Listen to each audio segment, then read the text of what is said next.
बिस्मिल्लाहिर्रहमानिर्रहीम अस्सलामु अलैकुम। Welcome dear friends. आज हम साइंस का दूसरा टॉपिक स्टार्ट करने जा रहे हैं, दूसरा लेक्चर, जो कि है chemical properties of metals and non metals. पिछले टॉपिक में हमने पढ़ा था physical properties of metals and non metals, ठीक है।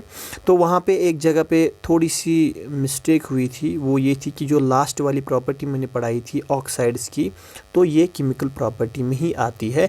अब मैंने पढ़ा दिया है, तो आज का टॉपिक हम इसी से शुरू करते हैं, ठीक है। और एक बात याद रखिएगा कि मैंने पहले ही आपको बताया है कि मेटल्स जो होते हैं वो इलेक्ट्रोपॉजिटिव होते हैं, मतलब मेटल्स इलेक्ट्रॉन्स को लॉस करते हैं तो उसके ऊपर पॉजिटिव चार्ज आती है, तो उसको हम इलेक्ट्रोपॉजिटिव कहते हैं। वाइल एज जो नॉन मेटल्स होते हैं वो इलेक्ट्रॉन्स को गेन करते हैं, इसलिए उनके ऊपर नेगेटिव चार्ज आती है, तो हम उनको इलेक्ट्रोनेगेटिव एलिमेंट्स कहते हैं, ठीक है। ये भी उनकी एक प्रॉपर्टी है। तो आज का टॉपिक स्टार्ट करते हैं, लेकिन मैं बताता चलूँ पहले ही कि केमिकल प्रॉपर्टी समझना थोड़ा मुश्किल हो जाता है, तो प्लीज़ मैं जितना मतलब मुझसे कोशिश हो सके कि मैं इसको सिंपलीफाई करूँगा। थोड़ा सा अगर ये लेक्चर लंबा हो जाए तो एंड तक देखिएगा फिर भी, क्योंकि एंड में मैंने पिछले साल के क्वेश्चंस भी दिए होंगे, ठीक है। तो केमिकल प्रॉपर्टीज़ में बेसिकली हमें पढ़ना क्या होता है, हमें देखना होता है मेटल्स जो है और नॉन मेटल्स जब ये डिफरेंट सबस्टेंसेस के साथ रिएक्ट करते हैं, उनके साथ मिलते हैं, ठीक है, तो वहाँ पे क्या होता है। तो हम स्टार्ट करते हैं। पहला जो प्रॉपर्टी है केमिकल प्रॉपर्टी, पहली केमिकल प्रॉपर्टी कि हम देखते हैं रिएक्शन विथ आयर। आयर में सबसे ज़्यादा क्या होता है, ऑक्सीजन, ठीक है। क्योंकि अगर कभी क्वेश्चन आया है कि अर्थ क्रस्ट में सबसे ज़्यादा एबंडेंट एलिमेंट कौन है, तो वो ऑक्सीजन ही है, ठीक है। ऑक्सीजन अर्थ की क्रस्ट में सबसे ज़्यादा पाया जाता है, मोस्ट एबंडेंट एलिमेंट है। दूसरे नंबर पे सिलिकॉन आता है और तीसरे नंबर पे एल्युमिनियम आता है। और यहाँ पे ये याद रखिए, अगर कभी पूछा गया है कि मोस्ट एबंडेंट मेटल, क्योंकि ऑक्सीजन नॉन मेटल है, अगर मेटल की बात कही जाए तो तब आएगा एल्युमिनियम, ठीक है। अब हम बात करते हैं, हम पहले देखते हैं मेटल्स के साथ इनकी रिएक्शन कैसी होगी, उसके बाद हम नॉन मेटल्स की बात करते हैं, ठीक है। तो जब हम देखते हैं मेटल्स जो भी दुनिया में प्रेजेंट है, जो हमने कल देखे थे मेटल, जिसमें एल्युमिनियम आता है, आयरन आता है, कॉपर आता है, ठीक है। जब वो कभी भी आयर में मतलब हम मेजरली बात करेंगे ऑक्सीजन, जब वो ऑक्सीजन के साथ रिएक्ट करते हैं, उनके साथ मिलते हैं कहीं पे, तो वो क्या बनाते हैं, they form metal oxides. Metals react with air to form metal oxides. जब मेटल्स ऑक्सीजन के साथ मिलते हैं, आयर के साथ मिलते हैं, जिसमें कि ज़्यादा ऑक्सीजन होता है, तो वो मेटल ऑक्साइड्स बनाते हैं। जैसे मैंने लिखा है मेटल प्लस ऑक्सीजन, ऑक्सीजन कहाँ से आया, आयर से आया, तो वहाँ पे बनता है मेटल ऑक्साइड। और ये बात भी याद रखिएगा, मेटल ऑक्साइड्स मेनली जो होते हैं वो सॉलिड्स होते हैं, ठीक है, सॉलिड फॉर्म में बनते हैं, ठीक। दूसरा पॉइंट जो आपको याद रखना है वो ये है, metal oxides are basic in nature. Most important point, इससे क्वेश्चन आ सकता है। मेटल, जब भी कोई मेटल ऑक्सीजन के साथ मिलता है, वहाँ पे मेटल ऑक्साइड बनता है, तो वो मेटल ऑक्साइड की प्रॉपर्टी होती है वो बेसिक होता है, या एल्कलाइन जिसको हम कहते हैं, ठीक है, बेसिक होता है। और अगर हम कभी भी litmus solution, red litmus solution जैसे टेस्ट किया जाता है, वैसे ही हमारे पास एक सोल्यूशन होता है, ठीक है, जिसका कलर रेड होता है, जिसको हम रेड लिटमस सोल्यूशन कहते हैं। अगर कभी भी उसमें हम कोई मेटल ऑक्साइड को डालेंगे तो वो ब्लू में कन्वर्ट होता है, जो कि निशानी होती है कि ये एक बेसिक कंपाउंड, जो भी मेटल ऑक्साइड बनता है वो एक बेस होती है, ठीक है। आपको बस इतना याद रखना है कि बेस की प्रॉपर्टी ये होती है, जब हम किसी भी बेस को रेड लिटमस सॉल्यूशन में डालते हैं तो वो ब्लू जो वो सॉल्यूशन उस टाइम तक रेड होता है वो ब्लू बन जाता है, तो वो डिटरमाइन करता है ये जो सॉल्यूशन बन गया ये बेसिक है, ठीक है।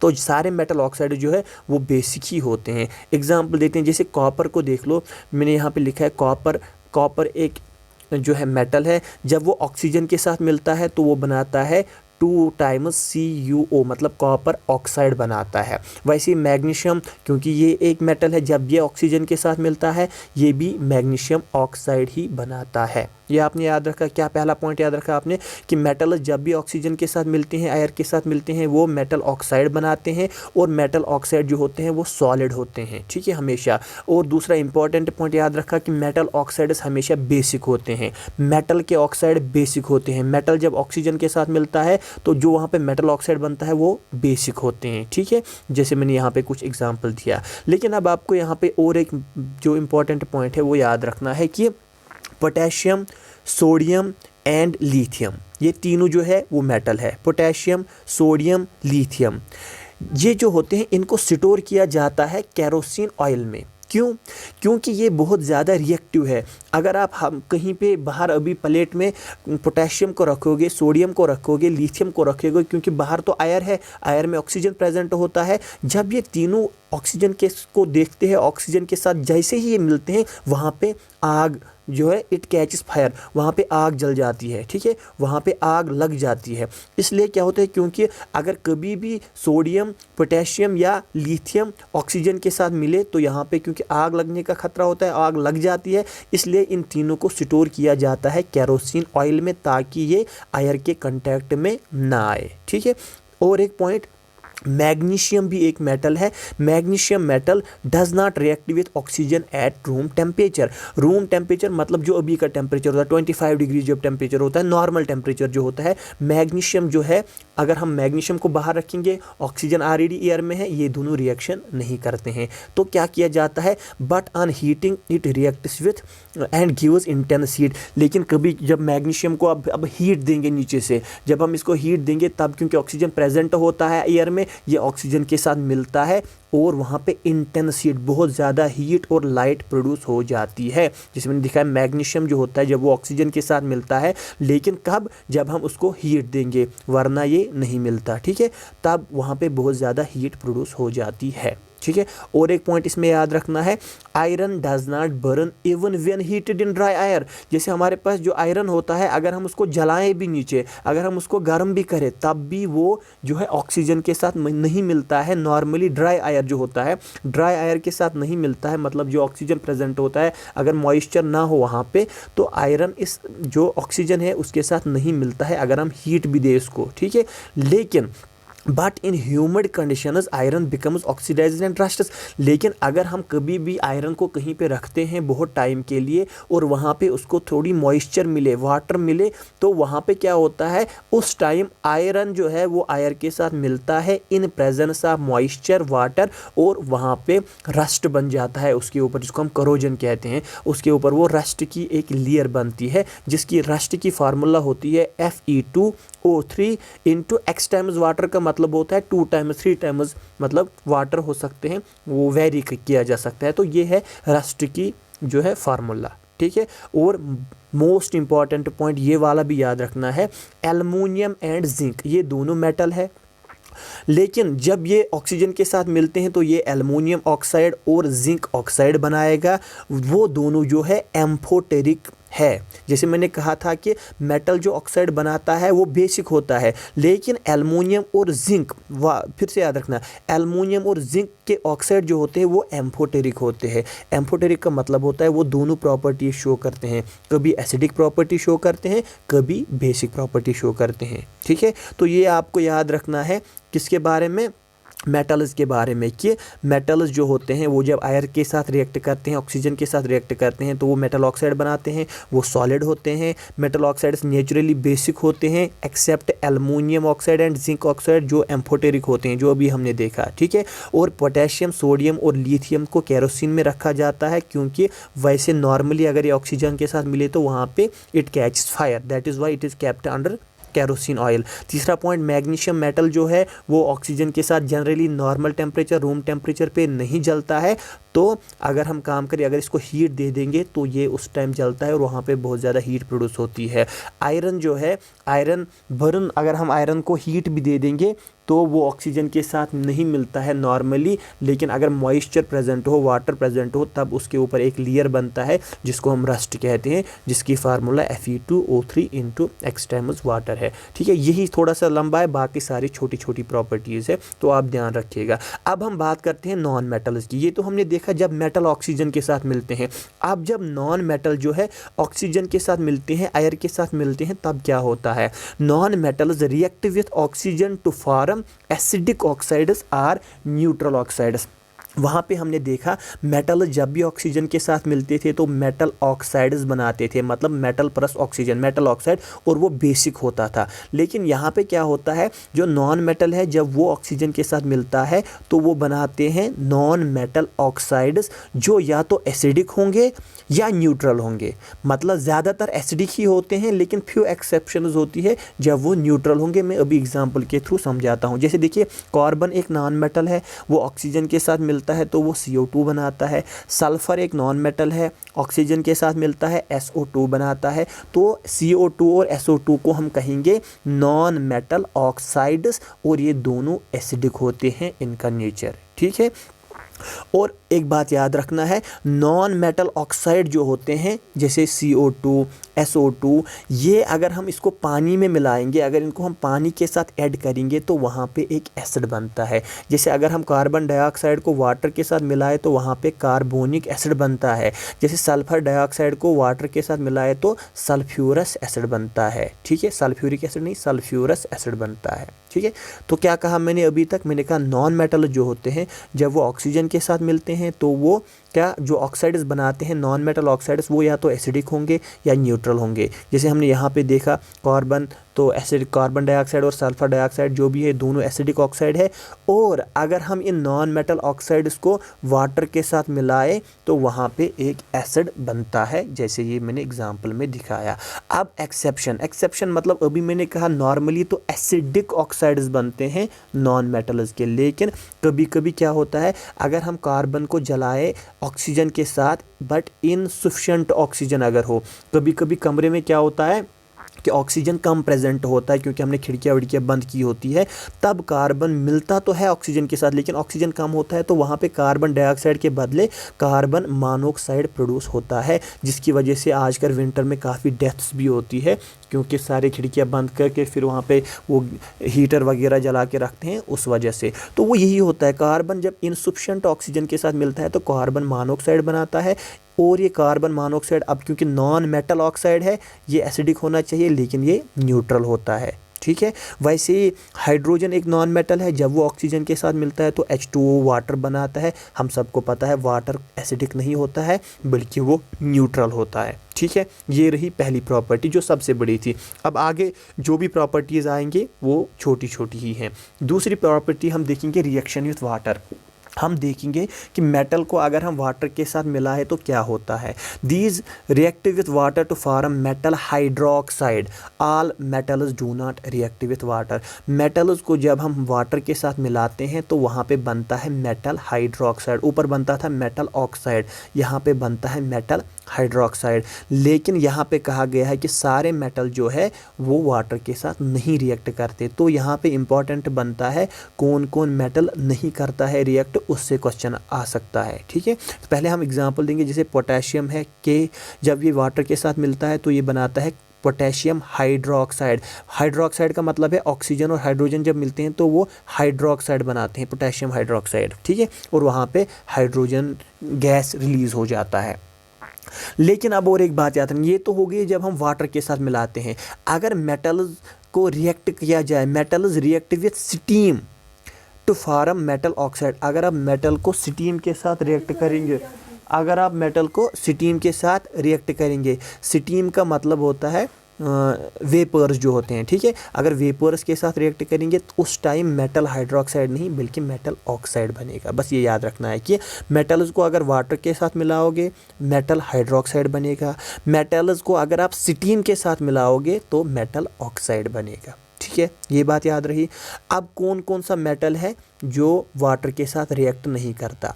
Metals such as lead, silver, gold and copper do not react with water. ये जो मेटल है ये वाटर के साथ रिएक्शन नहीं दिखाते हैं। बस इनको याद रखना है कौन कौन रिएक्ट नहीं होता, ये इंपॉर्टेंट है, इससे क्वेश्चन आ सकता है। अब नॉन मेटल्स की बात करें, non metals do not react with water and steam. Simple सा फंडा है, नॉन मेटल जो है ना तो वाटर के साथ रिएक्ट करते हैं ना स्टीम के साथ रिएक्ट करते हैं। बस हो गया, ये होगी नॉन मेटल की प्रॉपर्टी। अब हम तीसरी प्रॉपर्टी देखते हैं, रिएक्शन विथ डाइल्यूट एसिड्स। अब हम देखेंगे अगर हम मेटल्स और नॉन मेटल्स को डाइल्यूट एसिड्स के साथ मिलाएंगे। डाइल्यूट एसिड का मतलब होता है वो एसिड जिसमें बहुत ज़्यादा पानी मिलाया गया हो, उसको फिर हम कहते हैं डाइल्यूट एसिड, तो क्या होगा। पहले मेटल्स की बात करते हैं। Metals displace hydrogen from dilute acids. जो मेटल होते हैं, जैसे नीचे दिया हुआ है, सोडियम एक मेटल है, इसको हमने मिलाया है HCl के साथ, हाइड्रोक्लोरिक एसिड के साथ। तो मेटल क्या काम करता है, जो ये HCl है इससे H को डिस्प्लेस करता है, H को निकालता है और अपनी जगह वहाँ पे ले लेता है। ठीक है, जैसे मैंने दिखाया है, सोडियम प्लस HCl, देखिए हाइड्रोजन की जगह सोडियम ने ली और हाइड्रोजन गैस को अलग से बाहर किया।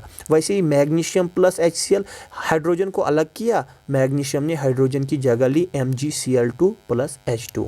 लेकिन however are metals do not react with dilute acids. यहाँ पे भी याद रखना है, सारे मेटल जो है डाइल्यूट एसिड्स के साथ रिएक्शन नहीं देते हैं। तो ये भी इंपॉर्टेंट बनता है, कौन कौन सा मेटल रिएक्ट नहीं करता डाइल्यूट एसिड्स के साथ, वहाँ से क्वेश्चन आ सकता है। तो यहाँ पे मैंने लिखा है, जैसे कॉपर जो है, कॉपर भी डाइल्यूट एसिड के साथ रिएक्ट नहीं करता है, सिल्वर भी नहीं करता, गोल्ड भी नहीं करता। तो इन तीनों को याद रखना है, कॉपर, सिल्वर और गोल्ड जो है ये डाइल्यूट एसिड्स के साथ रिएक्शन नहीं दिखाते हैं। ठीक है, अब नॉन मेटल्स की बात करते हैं।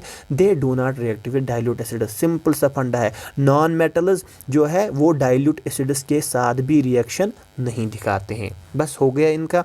अब फोर्थ प्रॉपर्टी देखते हैं, रिएक्शन विथ साल्ट सोल्यूशन। ठीक है, अगर हमारे पास एक सोल्यूशन होगा साल्ट सोल्यूशन, जैसे CuSO4 दिया हुआ है, तो मेटल्स क्या उनके साथ रिएक्शन दिखाएंगे। तो क्या आता है, more reactive metals displaces less reactive metals in a solution. अगर देखिए अब रिएक्टिविटी की बात आ गई यहाँ पे, तो रिएक्टिविटी क्या है, कुछ मेटल जो है वो ज़्यादा रिएक्टिव होते हैं, कुछ मेटल्स कम। फॉर एग्जांपल दो लड़के हैं, एक लड़का जो है जल्दी झगड़ा मोल लेता है, दूसरा कम झगड़ा मोल ले लेता है। ठीक है, तो एक लड़का जल्दी झगड़ा मोल लेता है, दूसरा कम मोल लेता है, तो हम कहेंगे वो ज़्यादा रिएक्टिव है। जो जल्दी जल्दी झगड़ा मोल लेता है उसको हम कहते हैं ज़्यादा रिएक्टिव है। वैसे ही यहाँ पे हम अभी देखेंगे, अब यहाँ पे आप यहाँ से चेक पहले कर सकते हो। ये देखिए रिएक्टिव सीरीज़ यहाँ पे दी गई है मेटल्स की। जो ऊपर मेटल्स है वो सबसे ज़्यादा रिएक्शन दिखाते हैं। पोटेशियम जल्दी रिएक्ट होता है किसी चीज़ से, उसके बाद सोडियम, उसके बाद कैल्शियम, उसके बाद मैग्नीशियम, सो ऑन। नीचे जो है लेस रिएक्टिव मेटल्स है। ठीक है, ऊपर वाले जल्दी रिएक्शन शो करते हैं। तो वही यहाँ पे हम देखेंगे, अगर जो सोल्यूशन जैसे कॉपर सल्फेट का सोल्यूशन है, Cu जो है वो लेस रिएक्टिव होता है जिंक से। अगर हम इन दोनों को मिलाएंगे तो जिंक क्योंकि ज़्यादा रिएक्टिव है, वो Cu की जगह लेके Cu को हटाएगा वहाँ से और वहाँ पे SO4 के साथ रिएक्शन करके एक सॉल्यूशन बनाएगा, जैसे मैंने यहाँ पे दिखाया है। क्योंकि कॉपर लेस रिएक्टिव है, जिंक मोर रिएक्टिव है, तो जिंक जो है कॉपर की जगह लेके वहाँ पे खुद को सेट करेगा। ठीक है, अब अगर हम नॉन मेटल्स की बात करें, यहाँ पे भी वही होता है। अगर a more reactive non metal displaces less reactive non metal, अगर कोई नॉन मेटल रिएक्टिव ज़्यादा हो, जैसे यहाँ पे क्लोरीन जो होता है वो ब्रोमीन से ज़्यादा रिएक्टिव होता है, जल्दी किसी से लड़ाई मोल लेता है। ठीक है, तो यहाँ पे हमारे पास सोडियम ब्रोमाइड था और क्लोरीन के साथ जैसे ही हमने इनको दिखाया तो क्लोरीन ने ब्रोमीन को हटा के वहाँ पर अपनी जगह सेट कर ली। ठीक है, और अब लास्ट में है रिएक्शन विथ क्लोरीन। ठीक है, रिएक्शन विथ क्लोरीन, तो हम यहाँ पे देखते हैं जो मेटल्स होते हैं वो क्लोरीन के साथ मिलके वहाँ पे आयनिक क्लोराइड बनाते हैं। आयनिक का मतलब क्या होता है, सोडियम जो है वो इलेक्ट्रॉन को लूज़ करेगा, क्लोरीन वो उसको गेन करेगा और यहाँ पे एक आयनिक बॉन्ड बनेगा। तो जो हम आगे आयनिक कंपाउंड उसमें पढ़ेंगे, तो आप सिंपल याद रखिए मेटल्स क्लोरीन से मिलते हैं और आयनिक क्लोराइड बनाते हैं, वाइल एज नॉन मेटल्स भी तो क्लोरीन से मिलते हैं लेकिन कोवलेंट क्लोराइड्स बनाते हैं। कोवलेंट का मतलब है शेयर करते हैं, हाइड्रोजन और क्लोरीन जो बॉन्ड बनाते हैं वो इलेक्ट्रॉन्स को शेयर करके बनाते हैं। बस याद रखना इतना, मेटल्स जो है वो आयनिक क्लोराइड्स बनाते हैं, नॉन मेटल जो है कोवलेंट क्लोराइड्स बनाते हैं। ठीक है, क्योंकि ये मैंने पहले ही बताया थोड़ा हेक्टिक है समझना, मैंने जल्दी भी की ताकि वीडियो ज़्यादा लंबा ना हो जाए। अगर किसी को डाउट रहे तो वो कमेंट में बताएगा, मैं वो डाउट अगले वीडियो में क्लियर करूँगा। लेकिन इस टॉपिक को ख़त्म करने से पहले मैंने कुछ जो है पिछले साल के क्वेश्चंस लिए हैं, हम ट्राई करेंगे क्या हम उसको सॉल्व कर सकते हैं कि नहीं। ठीक है, तो सबसे पहला क्वेश्चन ये है, the most abundant metal in the earth's crust is. देखिए अभी मैंने पहले ही बोला था मोस्ट एबंडेंट मेटल का पूछा है, मेटल जो है तब एल्युमिनियम आंसर आएगा, पहले ही बोला था मैंने। अगर मोस्ट एबंडेंट एलिमेंट पूछा होता तो ऑक्सीजन उसका सही आंसर था। ठीक है, अब दूसरा देखते हैं, non metals form covalent chlorides because, जो अभी मैंने पढ़ा है कि नॉन मेटल्स जो है वो कोवलेंट क्लोराइड्स बनाते हैं। क्यों बनाते हैं? क्योंकि वो इलेक्ट्रॉन्स को शेयर करते हैं। तो देखिए option they can give electrons to chlorine, अगर वो दे देते क्लोरीन को तब तो आयनिक बॉन्ड बनता। They can share electrons with chlorine, तो बी पार्ट इसका करेक्ट आंसर हुआ। ठीक है, अब ये वाला देखिए, example of an amphoteric oxide is, इनमें से बताइए एम्फोटेरिक ऑक्साइड कौन है। तो मैंने बताया अभी एल्युमिनियम और जिंक जो है वो एम्फोटेरिक ऑक्साइड बनाते हैं। तो कौन सा वाला है? सी पार्ट आता है Al2O3, एल्युमिनियम ऑक्साइड जो है वो एम्फोटेरिक होता है। और लास्ट वाला क्वेश्चन जो है, which one among the following is an acidic oxide. Acidic oxide आपको पता है, एसिडिक ऑक्साइड मेटल बनाते हैं या नॉन मेटल? मैंने अभी बताया मेटल जो है वो बेसिक ऑक्साइड बनाते हैं, नॉन मेटल जो है एसिडिक ऑक्साइड बनाते हैं। तो पहला ऑप्शन सोडियम, सोडियम क्योंकि मेटल है, छोड़ दो। दूसरा कार्बन मोनोऑक्साइड, तीसरा कार्बन डाइऑक्साइड। देखिए दोनों नॉन मेटल है, डी पार्ट एल्युमिनियम मेटल है, तो या तो बी आंसर होगा या सी। लेकिन मैंने अभी बताया कार्बन मोनोऑक्साइड एक एक्सेप्शन है, ये जो है ये न्यूट्रल ऑक्साइड बनाता है, तो आंसर कार्बन डाइऑक्साइड होगा। होप आपको ये समझ आया होगा। तो अगर अच्छा लगा तो शेयर कीजिएगा और चैनल को सब्सक्राइब कीजिएगा, वीडियो को भी लाइक कीजिएगा। Thank you very much.